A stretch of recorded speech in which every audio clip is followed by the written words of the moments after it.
Hello everyone and welcome back to the Guild of Dungeoneering. When we last left off, Shane perished at the hands of a ship's cook, but we can send off many other Dungeoneers, such as, for example, well, let's send off Diamond Fist. I'm sure Diamond Fist can handle a ship's cook.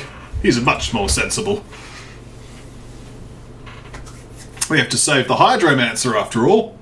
Who is lurking here? Well, I call him the H2Omancer. It's actually the H2Omancer, which is a lot more harder to say. I probably should have said H2Omancer first, to be honest, because it's probably just misled all of you. It wasn't my plan, but yes, the H2Omancer, who's gasping. We must save this poor man. Alright, we'll put this here. Let's go. I wonder if we can craft some new armour from their skins. Alright, Diamond Fist, sort them out. So you're the mundane trait, which means that setting you on fire is a good call. Yeah, you're gonna just become just like Skynox, aren't you? Why are all of my subscribers wanting to set everything on fire? It's a bit concerning. But at least this mermaid's set on fire. That's a good start, actually. All things considered. Let's grab the rope, though. I'm holding on a rope.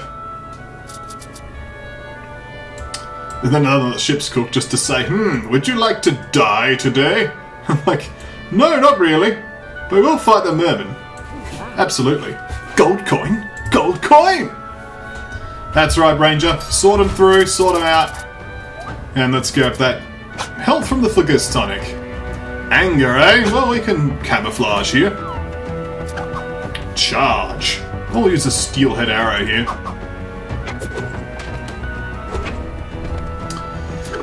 Next up is the headbutt. We'll finish you off with a flame arrow then. Behold! Fire! Another enemy burnt to a crisp. We could add the slice to us, inventory here, and I think we shall. Just like my compass, it points north, east, and west. There we are. Nice tricorn there. Let me grab one favour, which is also useful. How do you like tridents? It's a good question. Let's go fight a sea monkey, and then we'll fight a cranky parrot. Sea monkeys? I eat them for breakfast. You need a lot of sea monkeys for breakfast, though. Alright. Well, that's unlockable, so dice will prove quite useful here, giving us 3 points of damage versus the enemy's 1. Oh, the music's getting exciting. Let's use Slice now. And see how we can cause this monkey's demise. Well, we're going to set the monkey on fire. Just like everyone else. Another sea monkey bites the dust. And we can add a scimitar to our hand, grabbing the bleed and eviscerate cards. Excellent. I like these cards. We're probably kitted out to finish the game, to be honest. Not maybe the game, but at least the dungeon. But we can go fight a ship's cook now. We're much more equipped for it. Oh, look, a cranky parrot. That'll look nice, stuffed and mounted on my wall. You must have a very creative wall. Interesting interior design there, Diamond Fist. But you are stupid, and I have bleeding cards here. Boom! You are now bleeding to death. And I can then just kill you pretty much, so just slice, dice, eviscerate. Yeah, doesn't matter. I mean, I can even do this. You can take a pierce and you still die because you're bleeding out. Cranky parrot's dead. Oh, Doom Plate would be a nice addition. Let's take the Doom Plate. I think we're pretty much kitted out. Do you know how many dents these do? Well, I'm imagining 3 per trident. Do you? 3! Yes, I can count. I actually need to be able to count for my employment. We'll kill these enemies though, because we have to. Massive gem! Massive gem! Ship's cook time. Unlike Shane though, Diamond Fist is a capable man who can handle all sorts of enemies. We'll pierce here. We don't let the ship's cook's respite trait activate, that would be bad. We don't want to do that. Let's use Steelhead Arrow here. Okay, lunge. We'll now bleed the enemy to death. We must make sure, however, to do, 2 points of damage now, to make sure we don't let the enemy use his run trait. But we can't do that. We just can only camouflage here to get some extra points. Now, run does not actually activate yet, so if we eviscerate now, that will still kill the opponent. Excellent. Could add the battered vest, the iced shield, or the masquerade mask, but none of these things are valuable to us. We just want some gold. Shiny, sparkly gold. The Pearl Guard attacks in 5 turns. Well, you may attack us. Now reverse mermaids are now regular enemies. As I suspected, they kind of sucked. We can, however, burn a ranger card, such as this wooden arrow. Be gone! And it is gone. I might as well fight a reverse mermaid in a little bit. Aha! More treasure that fell for my traps! Yes, reverse mermaids shall be easily defeated. Oh, it's aggressive now. Well, I suppose it was aggressive before. Well, we'll just use Fire Blast here, set the mermaid on fire to deal 3 points of damage. Excellent. Spook, let's do another 3 points of damage with the Flame Arrow. Boom. So far I'm not very impressed with this enemy. Yeah, it's actually dead, so... The Reverse Mermaid defeated again. So I could grab the Mind Staff, the Red Mail, none of this stuff is interesting. Gold. We'll grab some additional favour though. Add that to our pool of resources. Now, if we could find a cranky parrot. Put a massive gem in there. Put another thing here. No point leaving that for the next chump, is there? I don't really feel the need to burn any additional ranger cards. I think they're all decent. Might as well eviscerate just to start us off. Oh yes, and we'd block that. Possibly a bit overkill, but that's okay. We're doing fine. So far the cranky parrot has only dealt 2 points of damage. Then I'll Fire Blast the parrot. And then just to make sure the parrot is fully inflamed, we'll then use a Flame Arrow. There we are. Cranky parrot defeated with fire. And we'll take more gold. 3 turns to go. We'll find another cranky parrot over here. But we'll do that in a short moment. We might as well put this here for now.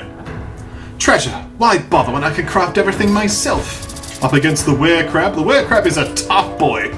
But are we concerned? No, we are not. We have Flame Arrow. And Bulwark defends us against the pathetic strike. Oh, the spook ability. We'll use the Pierce here. And our Bulwark protects us from spook. Stagger. Not intimidated. We'll use Eviscerate here.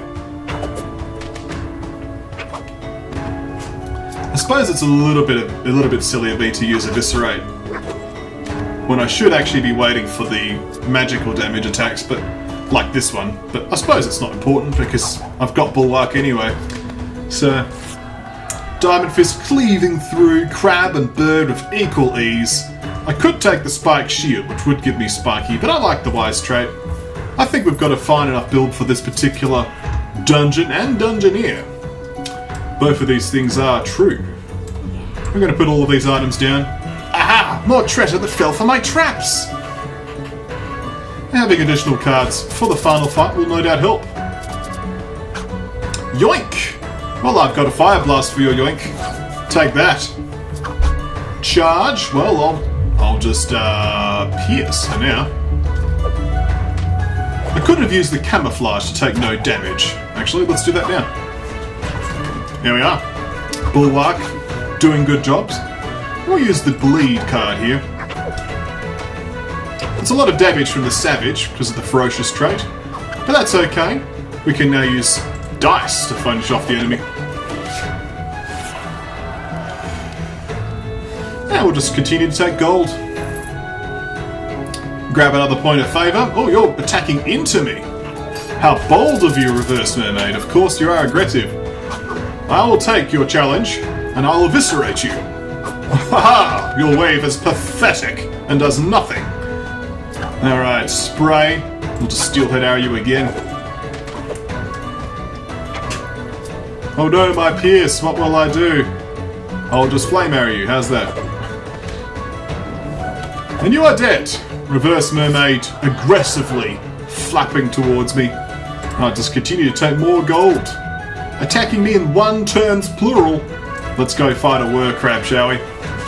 Treasure! Why bother when I can craft everything myself?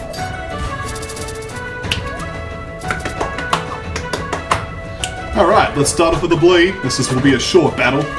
The claw is defeated using the bulwark trait. A very powerful item set we have here. Let's use the pierce. The tough trait's pretty cool to see this 2 blocking happening. It does have to change the card I play. We don't have to worry about this, we'll just flame arrow. Here we are. And now we'll go for... We'll see, it's forcing me to have to change up, so I actually will camouflage here, because I can't actually kill him here. But, nevertheless, he's still going to perish, because I can just do this. And he still dies from being bled out. Behold, a dead were-crab. I shall just take some gold, grab this, grab that.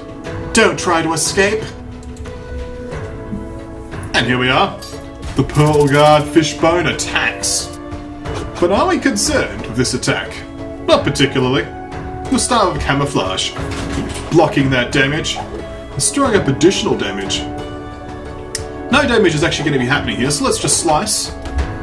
You'll cycle a card for me, which I actually appreciate, because I want to get to my bleed as soon as possible. So let's use the flame arrow. Because one thing I don't actually have is healing. I only have just straight up battle. But I can use Eviscerate to good effect here. Blocking all of that splash damage. There we are. And there's the bleed card that we wanted. I'll use it now, just because I want to make sure I get that persistent damage in. Although, Fishbone's already looking pretty sick. Let's use Fire Blast here. Set a mermaid on fire, because that's the way science works. It's called White Phosphorus, and we use that a lot in XCOM. But nevertheless, Fishbone is dead, and we have saved the H2Omancer and not used our favour. I'm not sure if you understand. This used to be a peaceful land. Since your guild come along, everything has gone wrong. And I dread to know now what you've planned. Indeed. So, Diamond Fist successful again. He's picked up a new battle scar of Trixie, which could prove interesting, because it means that when it evolves to its second stage, loot will be useless in terms of gaining money. But it will mean that he's got one level 1 loot choice to start him off, which will be better at killing bosses. So we got the Copper Pot Dock and a new Hot Springs upgrade that we can return to the guild with. Let's put it down, shall we? Alright, Hot Springs. Where would be a nice place for some hot springs? Well, I think, why not next to the sauna and the ice cloister? I think that makes a lot of sense. Here comes one that really does smell, and dripping wet like an anchor. Manipulating water with the spells. Avast! It's the H2Omancer. Yes, the H2Omancer. What should we call them? Well, I think Bob's a good name. There we are. Welcome, Bob. And we have Hal, the drunken sailor, as well. We also have enough money to expand the guild. Let's consider what we can do here. Oh, but also check out the trophy room. Because over here, we have the Black Pearl. Oh, we got the Black Pearl. We are going to expand the guild, however, and we're going to pick up the Tavern. Yes. Unlocking the Troubadour. I don't know how to say that, so I may have done that wrong. Probably have. We'll put this over here next to the Drunken Sailor, because that also makes sense, let's be honest. Boom. Everyone loves a good song and some fun, but none as much as this little one. But why so out of tune that it makes my ears sore? Yet this one is called a true troubadour. Troubadour, apparently. I was a singer on the big stage myself, actually. Once I had a hit single called Tears for Dungeoneers. How did it go now? Oh, yes. Anyway, that was then. That went a lot longer than I expected it to. So this is going to be Darklight Dragon's pick, but I can't actually fit the whole thing in. So it's going to be DLD Dragon like so. Who actually paid for the 2 DLCs for me, so thank you for that, and welcome to the guild. Now you shall die as you should by being a part of the guild, or you may actually just be fine. It's considering let's actually look at the cards themselves, because you are actually pretty powerful.